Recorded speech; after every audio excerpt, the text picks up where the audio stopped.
Hi everyone, my name is Oscar and I'm a scientist, and today we're going to talk about the USCIS just released report on the fiscal year that ended in September, the 2022 year.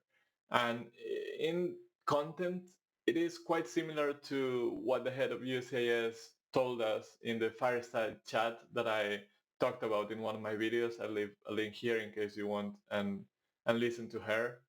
And and this report is in some sense similar, but also is different in that you can actually see the numbers, and it's always important to put quantities on things and see the graphs, and it's easy to follow. It's only 15 pages, so I think I do recommend that you go and check it out. I'll leave a link to that PDF in the description below.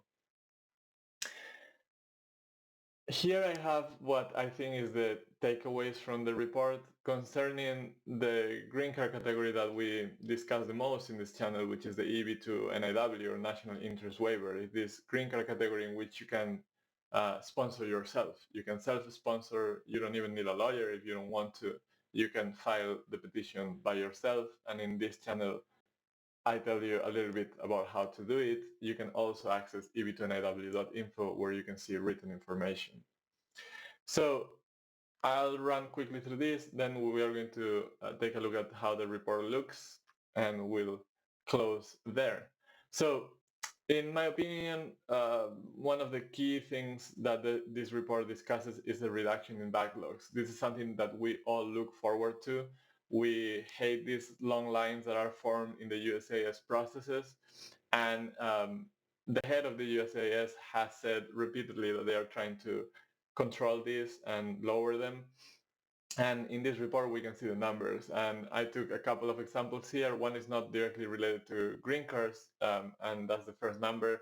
Over 60% reduction of the backlogs for naturalization process. Naturalization is where when residents become citizens. So it's indirectly related because a lot of you that are applying for green cards later will want to also apply for citizenship. So they really reduce those lines by more than 60, I think 62%.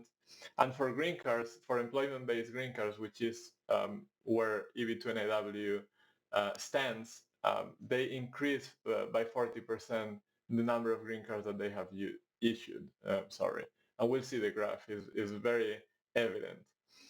They also reduce the EAD wait times. EAD are the employment authorization cards that we can use to work in the US while our case is pending. So, and it is used not only for green card process, but also for certain visas, for example, H or F.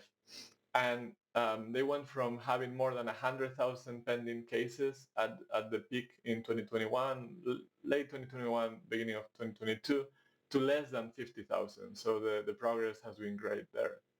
They also talk about how they are expanding premium processing, including EB2NIW. Hopefully in the coming months it will be fully implemented. They have issued during this year, at the beginning of the year, guidance for certain green card petitions, and this has been particularly helpful for us in the EB2 NIW category. I always talk about this USCIS policy manual, and the policy manual is exactly that guidance that they provided. And in that guidance, we can see how the USCIS officers take a look at our cases so we can better prepare our petitions.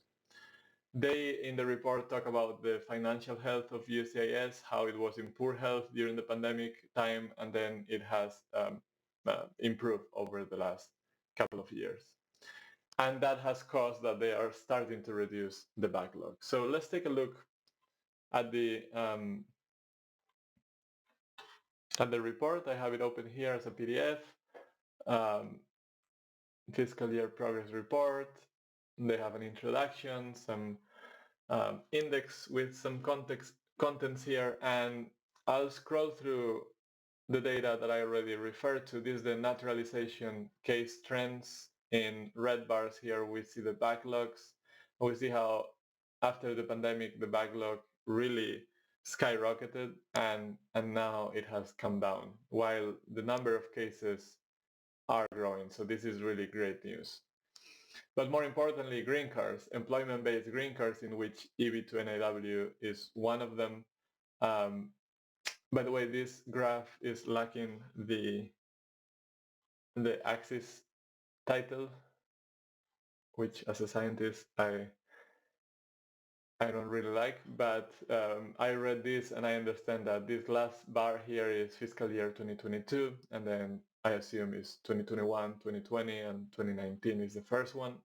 And what we can see is how they have increasingly used more and more visa numbers.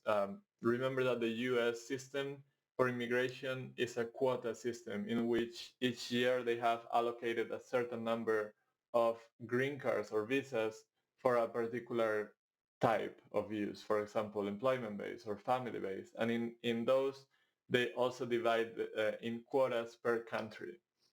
And that is the reason why some countries have more backlogs than others.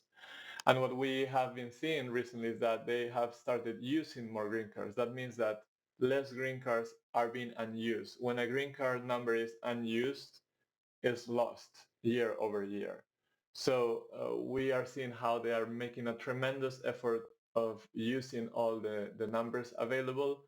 And even is written here also in this page how during COVID, they couldn't use family-based green card numbers, and they transfer them to employment-based. That's why the numbers here are going up. So this is really good.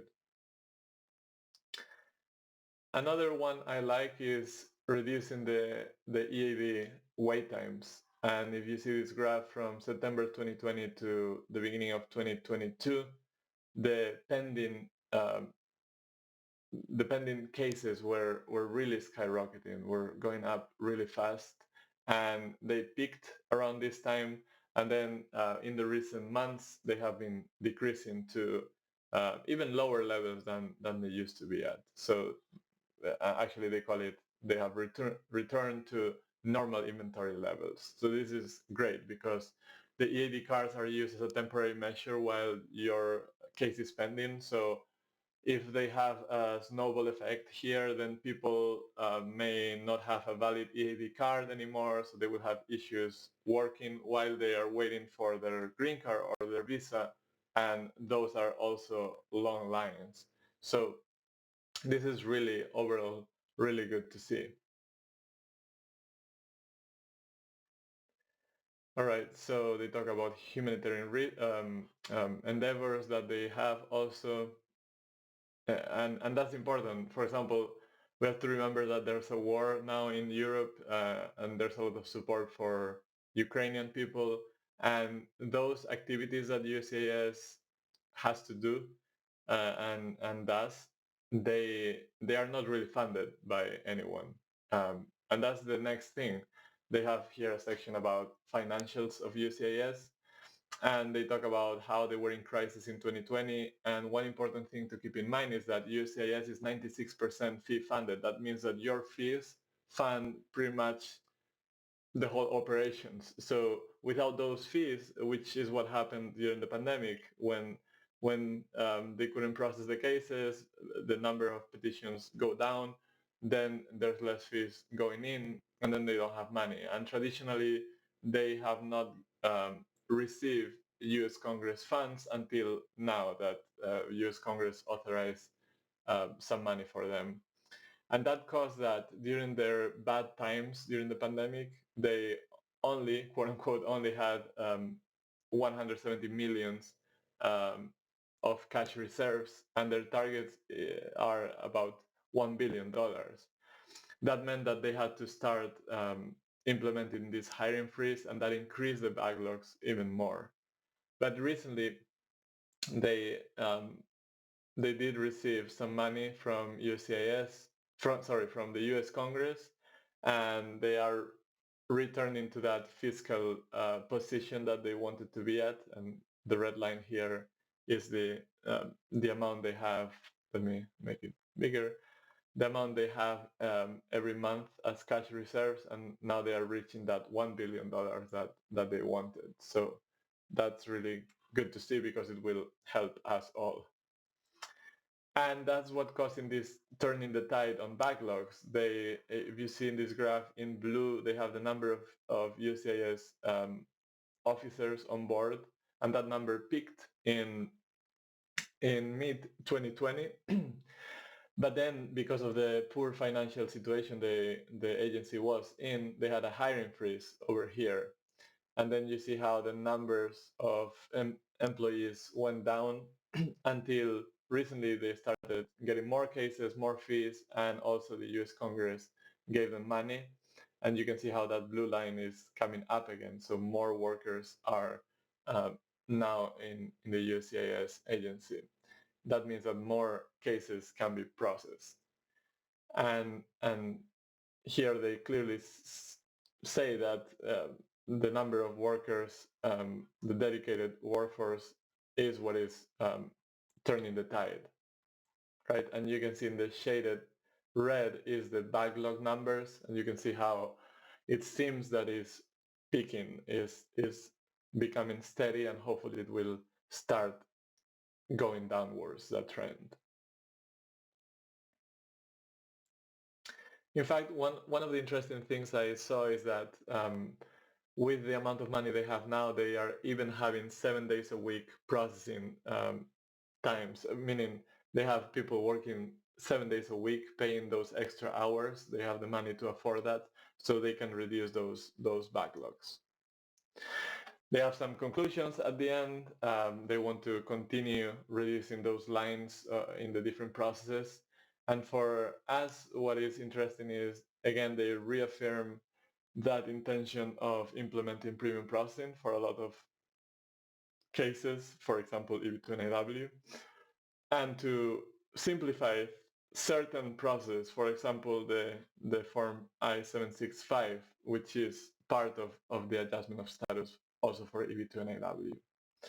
So they also call for money. They say if they want to continue on this front doing what they do and humanitarian services, then they need to get funding from the US Congress.